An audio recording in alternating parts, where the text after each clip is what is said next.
Olá, muito bom dia. Agora são 8 horas e 58 minutos e este é o Justiça Agora. O Ministério Público Federal em Goiás conseguiu na Justiça o bloqueio de bens imóveis do ex-governador de Goiás, Marconi Perillo, da família Rincon e de outras 3 pessoas.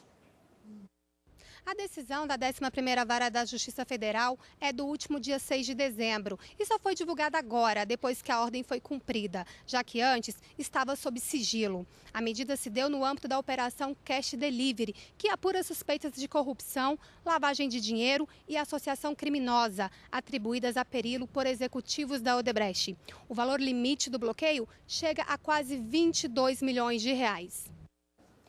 E no Rio Grande do Norte, o Ministério Público Federal quer a retirada de salinas da área de preservação e a realocação da produção de sal.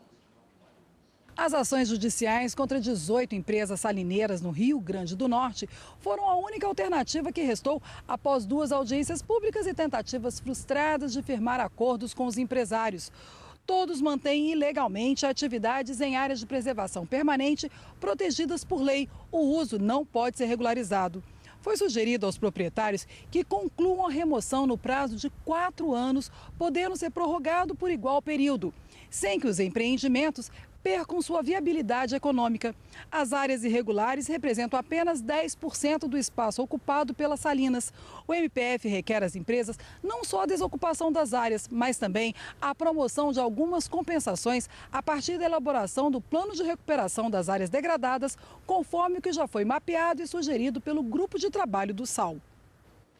E uma pessoa com surdez moderada garantiu na Justiça o direito de concorrer a vagas destinadas a deficientes em concursos públicos.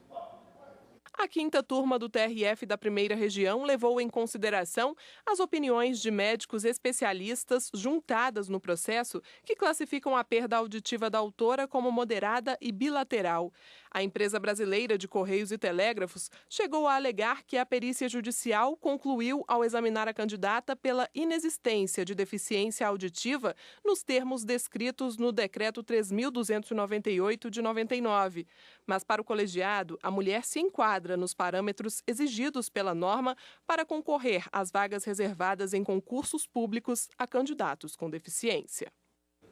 Uma empresa de seguros foi absolvida de pagar indenização a um prestador de serviços por não assinar a carteira dele. A decisão é da 4ª turma do Tribunal Superior do Trabalho.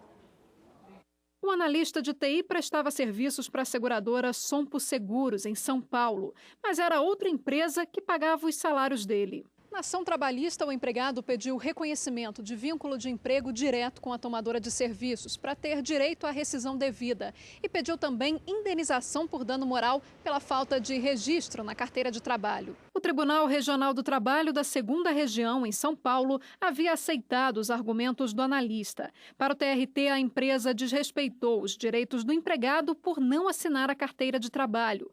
Por isso, o Regional havia condenado a empresa a pagar uma indenização de R$5 mil pelo dano causado à dignidade do trabalhador.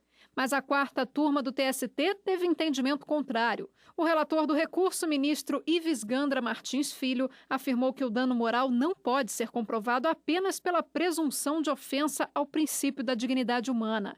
Ressaltou ainda que no caso julgado não foi comprovado prejuízo na vida privada, na honra ou na intimidade do empregado.